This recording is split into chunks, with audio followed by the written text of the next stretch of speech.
4 महीने पहले अजय शिवनानी हमारे कॉन्टैक्ट में आए थे। उस वक़्त वो NISM 13 that is common derivatives की जो है प्रिपरेशन कर रहे थे और तब भी उन्होंने कहा था कि एसआईएफ डिस्ट्रीब्यूशन उन्हें लेना है क्योंकि क्लाइंट्स ऑलरेडी इसके बारे में इंक्वायरी कर रहे हैं। तो तब भी हमें पता चला कि in fact the investors are also aware about the new products coming in the market.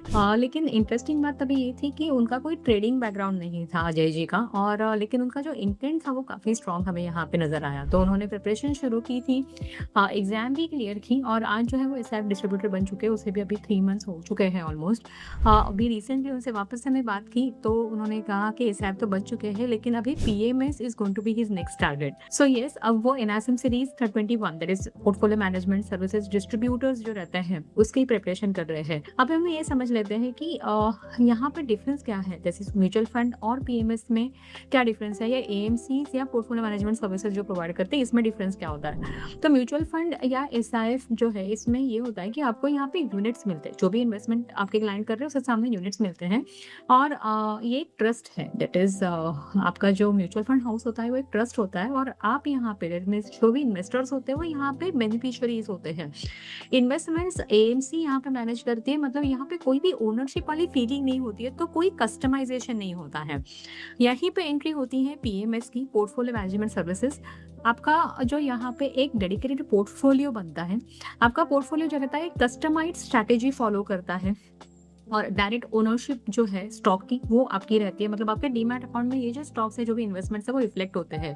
So it is not a product, it is a premium experience all together. अब नंबर भी देख लेते हैं जो स्कोर्स हमने किए हैं कैफे म्यूचुअल से, और वो कहते हैं कि पीएमएस इंडस्ट्री जो है वो तेजी से ग्रो कर रही है। काफ़ी सारे म्यूचुअल फंड डिस्ट्रीब्यूटर्स जो है यहाँ पे पीएमएस डिस्ट्रीब्यूटर भी बन रहे हैं। तो ऑलमोस्ट 2026 का जो फाइनेंशियल ईयर है वहाँ पे 5700 नए डिस्ट्रीब्यूटर्स जो है वो जुड़े हुए हैं। क्लाइंट बेस की अगर हम बात करें तो ऑलरेडी 2.12 लाख, दैट मीन्स 2,12,000 का जो क्लाइंट बेस या क्लाइंट नंबर है ये क्रॉस कर चुका है ये इंडस्ट्री। म्यूचुअल फंड डिस्ट्रीब्यूटर में इनकम जो है तो वो तो आपकी आ ही रही है, लेकिन क्या आपको लगता है कि नेक्स्ट लेवल ग्रोथ जो है वो आपकी रुक रही है, या कोई पोटेंशियल्स आपको आ रहे हैं जहाँ पे आप पूरे नहीं कर पा रहे हो, या कोई रिक्वायरमेंट आ रही है क्लाइंट की, पूरी रिक्वायरमेंट आप पूरे नहीं कर रहे हो, तो यहाँ पे आपके लिए नई जो बिग अपॉर्चुनिटी जो दिख रही है वो पीएमएस या एआईएफ में हो सकती है। जब आप पीएमएस ऑफर करते हैं तो आप म्यूचुअल फंड डिस्ट्रीब्यूटर्स ही नहीं रहते हैं, सिर्फ आप एक वेल्थ मैनेजर जैसे बन जाते हैं, आप एक कस्टमाइजेशन प्रोवाइड करते हैं, आप एक कॉन्सेंट्रेटेड हाई कन्विक्शन पोर्टफोलियो जो है वो उसके बारे में आप बात कर रहे होते हैं और आप यहाँ पे बनते हैं exclusive advisor. So you don't follow the crowd but you particularly stand out. बस वही है कि यहाँ पे रेवेन्यू भी बढ़ जाएगा। मिनिमम इन्वेस्टमेंट पीएमएस की आपको पता ही है कि 50 लाख है और एआईएस में इन्वेस्टमेंट जो है वो 1 करोड़ की है।